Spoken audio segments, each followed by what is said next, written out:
Hello everyone, it's Kurt with Watch My Pipe, and today I am now doing the second attempt to do the full review for Sutliff's Crumble Cake Red Virginia. So I am doing yet again a different setup, and I'm used to working through my MacBook. I hit record on the iPhone. I'm doing it straight through the iPhone this time because I've been having some good success outside. So I was like, you know what, instead of getting all this equipment out and setting us up, I've been doing a whole bunch of videos today and wanted to save some time. And like, you know what, let me just try doing it just the iPhone and the attached microphone. See how it turns out. Well, when I went to stop the video and save it and go back and pull everything together, long story short, I X'd out of the video and it got deleted. I don't know what happened to it. It's gone, so I have to re-record this. So this is round two. I'm already smoking some of the blend here, so let's get into this real quick. But first, as always, real quick, let's do the watch check. I'm still wearing my gold Rolex that you've seen in the previous videos this week. And again, part of why I did this with the iPhone this time is the box that kept coming up was really driving me nuts. So if I record straight from the iPhone, not through the computer, that box goes away. So here we go. So this is Crumble Cake made by Sutliff. It is a Red Virginia. The age of this tin is unknown. I did purchase it back on May 21st with the vapor mixture that I had did in the previous, and this will be closing out technically the Sutliff 3 series of Crumble Cake, English number 1, Virginia Perique, and now Red Virginia. Again, the contents are Red Virginia. There is no flavoring other than the overwhelmingly vinegar smell / taste. I'm not a blender. I don't know where that might be added or if it's natural or not. I honestly don't know, but I wouldn't necessarily consider vinegar a flavoring, but it is there and it's quite potent. It does come in a crumble cake. It comes in 2 cakes, actually, and depending on the moisture is whether or not it crumbles easily or not. But where can you buy this blend? Let's start off again, as always, with smokingpipes.com, and you can get it there in the 1.5 ounce tin only for $11.70. Cup of Joe's, $11.60. tobaccopipes.com, $11.65, 4 noggins, $10.69, and the winner, again, I think this is the 3rd week in a row, is Watch City Cigar, coming in at $10.65. One of the other videos I made a disclosure, and I'll say it again. I did not smoke this as much as I usually do, and some people I'm sure out there will say, well, you didn't smoke it enough to get a really good taste and feel for it. Trust me, I've smoked 3 bowls of this straight, and I had to smoke it every other day. It's pretty potent. It's definitely Red Virginia. It's sweet. It is tangy, even somewhat a little bit savory, if you will. And what I did was I went in and went to the cellar to grab some pirate cake and blended it with the Red Virginia here. So that's actually what I'm smoking here. We're going to get into that in a second. But the pipes that I used this week were my Castello Trademark Shape 55, my Falcon Bent Meerschaum Hyperbole Rusticated Bowl, a Savinelli Roma 673 KS Rhodesian, and again, right now I'm smoking my HIS Bent Billiard. Right before we get into the ratings here, I just want to make note again that I've never had anything so sweet and so tart in my life. The good news is it is another blend that has received multiple comments that many people have not tried this yet before. So I do encourage people, no matter what you think of my review here, I definitely always recommend you have to try something for yourself. My palate is different than yours, and yours is different from other people's. So I always recommend, no matter how good or bad a blend I may think it is, and I'm not saying this is bad, you definitely need to try it for yourself. It's well worth the while to go out and try all of these blends because you never know. You may like it. Overall, without getting into the review itself, as I was thinking throughout the week of what I can compare this to, because like I said, I haven't really had any other Red Virginia's blends that tasted as tart and as sweet as this does. But I did make a note here that says, I imagine this is what smoking a bag of Sour Patch Kids would be like. God's honest truth. It's like someone took a bag, dumped them into a blender, blended it all up, and said, "Here, try this." So it's pretty sweet, it's pretty tangy. So I'm smoking this mixture, and it's basically a pinch of Red Virginia and 2 pinches of Crumble Cake. I still have a little bit left here. Jury's still out as I'm smoking this here, but let's get into the ratings. And I'll link this back up, and we'll keep going here, and I'll let you know how this is because it's quite interesting.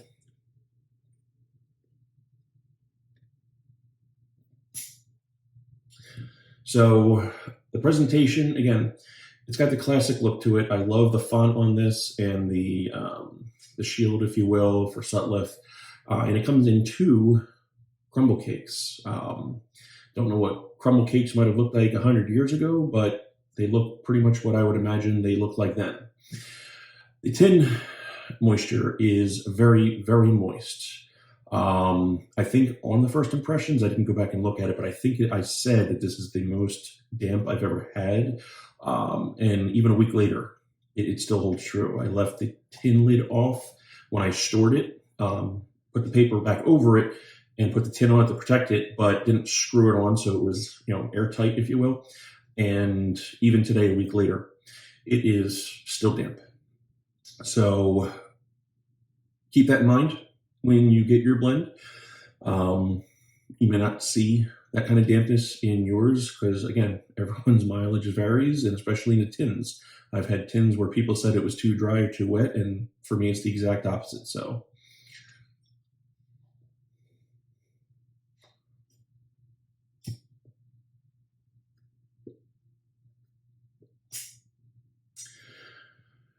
tin note is, again, I'm not going to go through this for a second time. It's very vinegary.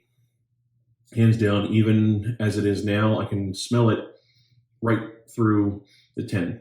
I mean, even sitting there on my desk throughout the week, when I came home from work and went to sit down and went to work, all I smelled was vinegar. So be that as it may, it is what it is.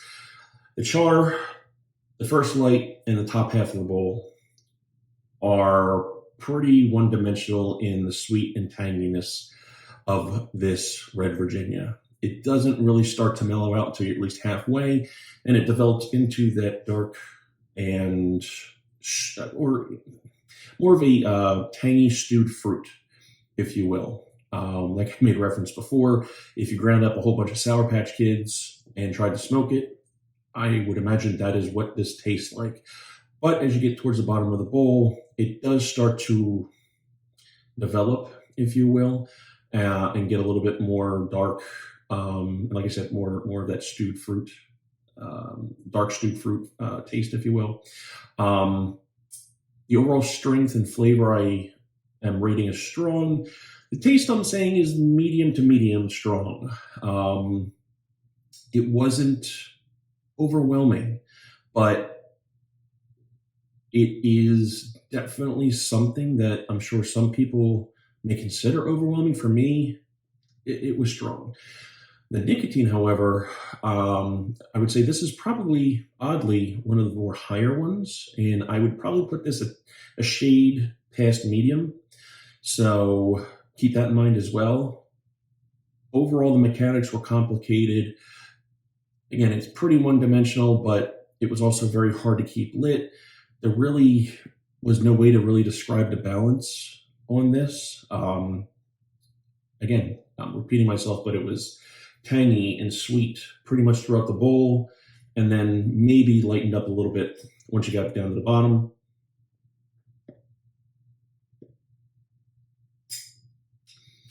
It wasn't very smooth, but it also wasn't harsh. It does burn hot, however, so you got to be careful not to steam your tongue. It definitely has the tendency to get out of control very quickly. And even now, as I'm smoking this, even though it's a blend,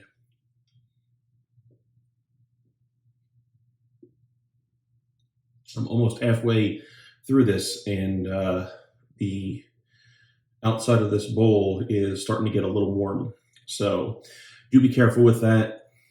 It does have the tendency to become a hot, steamy mess. The overall bowl moisture is pretty damp as well. See, it's hot.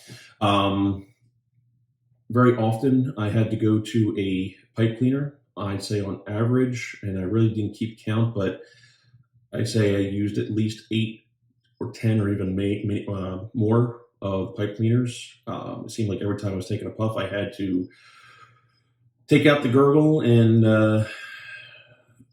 it's probably due to how damp it was to begin with, even though I would let this sit out for a while and dry.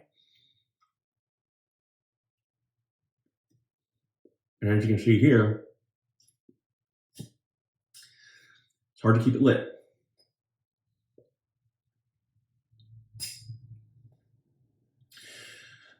The ash was heavy. It wasn't fine. It was a little bit more of a heavier ash. Found myself many times taking the pick and spoon, digging some of it out, pouring it out to help to try to keep it lit. But overall, was never able to smoke this down to the bottom.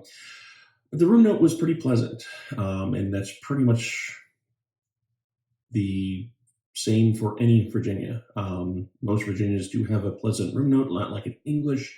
That could be a little bit overpowering and offensive. This definitely was not that. But overall, I gave this 3 stars. I was even struggling to maybe even give it 2 stars, but I think this still has some time to dry, and it might even mellow out a little bit with that drying.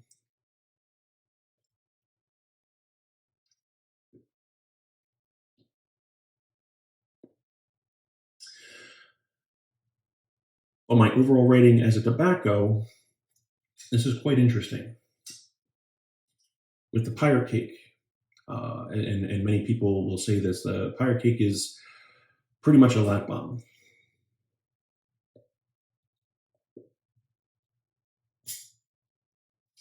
It feels heavy in your mouth. It feels heavy on the tongue.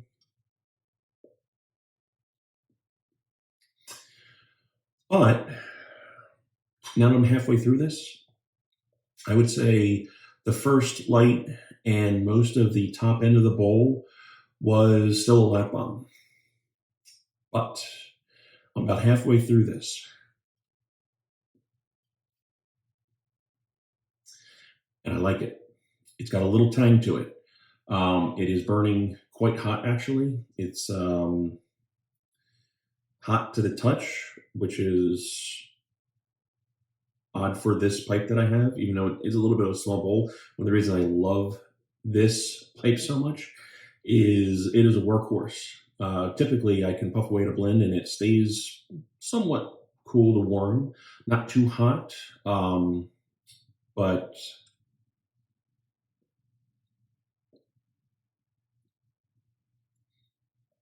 the other bowls I had this week, it was something definitely I was hitting a lighter with quite often. So that's my review for not just Red Virginia from Sutliff, but the whole Crumble Cake series.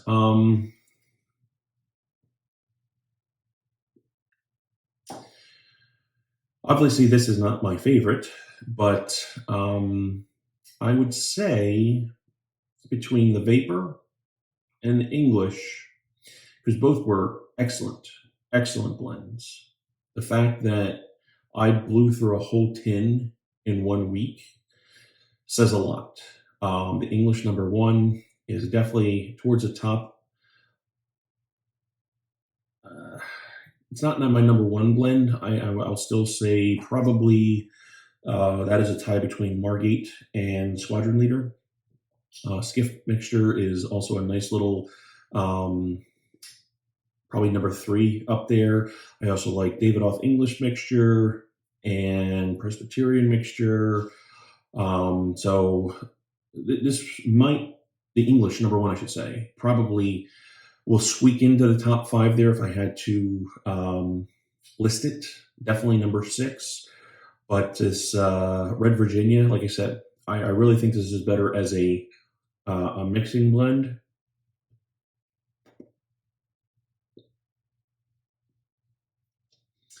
And it's not bad with this Pirate Cake. I think it kind of smooths out a little bit of the rough edges, and it tones it down a little bit. It's definitely, I can feel the heaviness in my mouth of the Pirate Cake, but there's definitely some sweetness and some tang coming through from the Red Virginia. So for tomorrow, I'm probably going to do a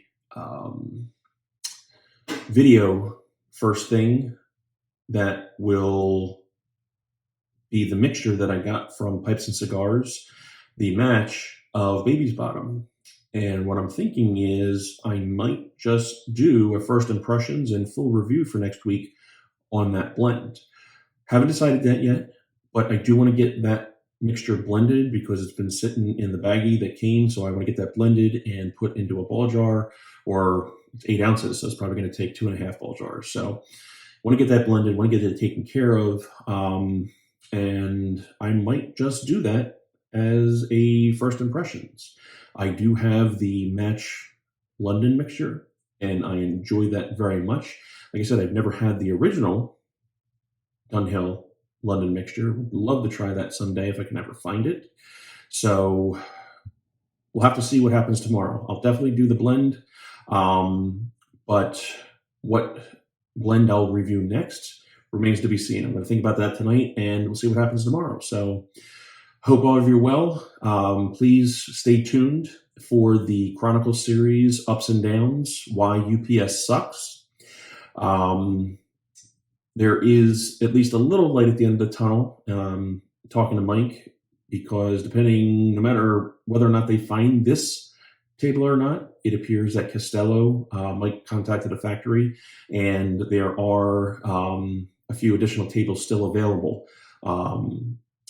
If I so choose one, I guess you could say. So I'd really like to have that table. I think it's very cool, and I'm just disappointed with everything everyone's gone through, especially Mike. Everyone knows Mike has the biggest heart out there in the YTPC. We all love him, and I can't thank him enough for everything he's done. He is an awesome, awesome person, an awesome friend, and I'm very humbled to know him and call him my friend. So again, I hope all of you are well. Enjoy the rest of your weekend. Happy Father's Day to all of you out there who are fathers. Stay safe, stay well, and I will see you tomorrow.